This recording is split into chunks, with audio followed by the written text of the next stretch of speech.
I know it can be hard to figure out where I stand politically, right? By looking at me, you know what I mean? You're like, all right, does he have like a is this like a hipster thing, or is he like really into the Civil War? Well, it's not like we don't try,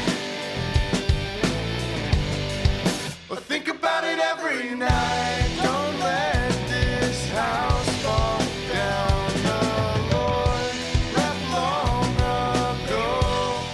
Mike Cronin here. I am at home. I've been at home for 3 weeks without any road dates. I'm gonna be on the road next week, but I just thought in lieu of another silent week, we would put out clips from the interviews we did at the Cronin Showcase. And this week we're gonna feature Brett Solferino, who's a great guy I met. He was hosting when I was featuring at One Night Stands, I think for the first time. And we just hit it off right away. We're just doing bits from the jump. Check him out. I hope you enjoyed this episode. And we'll be back next week with my trip to Tacoma, Washington. Got a lot of history there. And I love... No, I can't. I'm betrothed.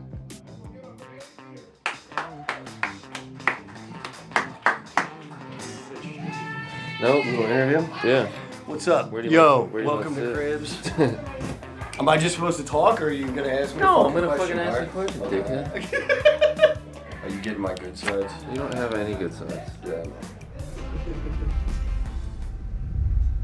Nobody applauds when it's not alcoholic, do they? Goddamn. When I used to fucking shotgun beers, people would lose their fucking minds, dude. I used to be something. My name is Cornelius Van Horten. I love how you're making all your footage completely unusable. Yeah, no. My name is Brett Solferino, which means the color of blood in Italian, apparently. I know I look like I'm the color of aspirin, but I am Italian. What got you into comedy? I'm just in it for the sex, really. I just lots of extremely attractive women coming to these comedy shows. How long you been doing it? About 3 weeks, something like that. The first time I did comedy was in 4th grade at the talent show. Did the 4th and 5th grade talent shows, absolutely crushed. And then didn't do stand-up comedy until I was 26 years old. Because I didn't know it was something you could do. You know, like I thought that it was like you had to be in New York or LA or something. I didn't even know that open mics existed. I went to Specs Howard for broadcasting and shit. I had a friend there who was a comedian. And I was like, no shit. And I was like, can I try it? And he was like, yeah, come out to the show. It was at the Inkster Community Center. There's probably 400 people there. I was the only white guy. I told 2 jokes that slapped hard, and I got off stage immediately. I probably did 90 seconds of stand-up. Then you're hooked forever, right? So why do you keep doing it? Because it's something I always wanted to do, you know what I mean? Like, I always grew up watching, like, The Secret Stash and all the Comedy Central stuff. I remember Comedy Central Presents it. Like, that was always what was on the TV for me. It's that, and I watched Craig Ferguson every night. So I keep doing it because it always seemed like something I was going to do. I just didn't know how to get started with it. And then when I did get started, it was kind of like, all right, well, we're here now, and then we'll just work on that road, you know? Who's a comic that inspires you? A comic that inspires me is Mike Cronin. Not only his sexual appeal, but his just, he's got this raw manliness that I'm just I wouldn't say attracted to, but there's something magnetic about it. David Tell was definitely like the first comedy album I ever had, and I was really into that. Craig Ferguson was a big one, and I didn't even really notice it at the time, but like his monologue and then, you know, watching his interviews with people, I didn't realize that I was basically watching a lot of, you know, stand-up every night growing up, and he was, you know, big for me. I got a signed Craig Ferguson poster when we went to the show. The lady could tell I was a big fan. So then she gave, like when I bought the poster after the show, she made sure I got a signed one. Like he only did one out of the whole stack, and she like found it for me, which was really cool. And then my girlfriend's cat destroyed it immediately after. What's up? Oh, I'm sorry. Oh, we're doing a porn. We're good. But I'm just you can stay and watch, but you're not allowed to participate. How's the show?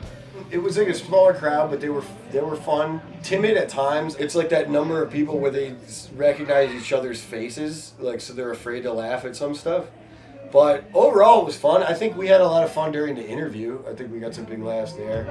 Oh, I thought I was gonna go down on that stage because I'm beneath you. I just explained the premise of the show, and we forgot.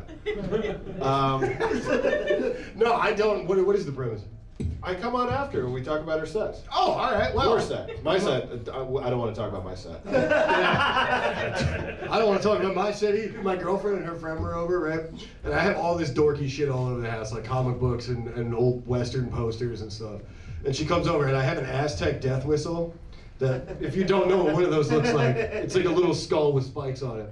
And she goes, my woman's intuition is telling me there's something wrong with that. I'm like, oh, your woman's intuition doesn't like the Aztec death whistle? You have superpowers, Molly.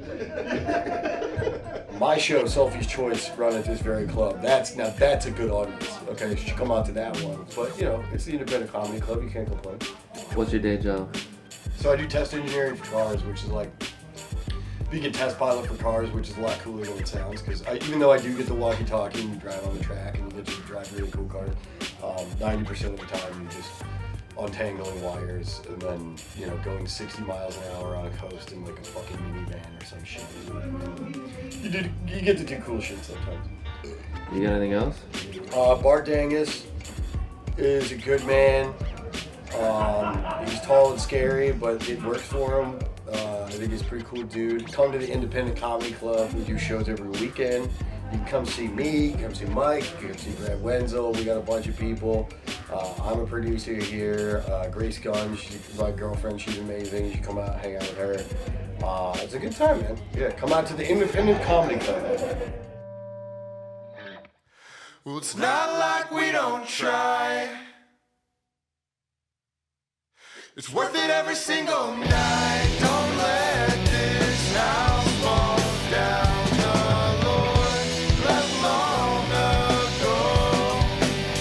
The spirits that flow mixed with the song. I just wanted to plug Brett's date, so he will be right here. So check those out. He's poop.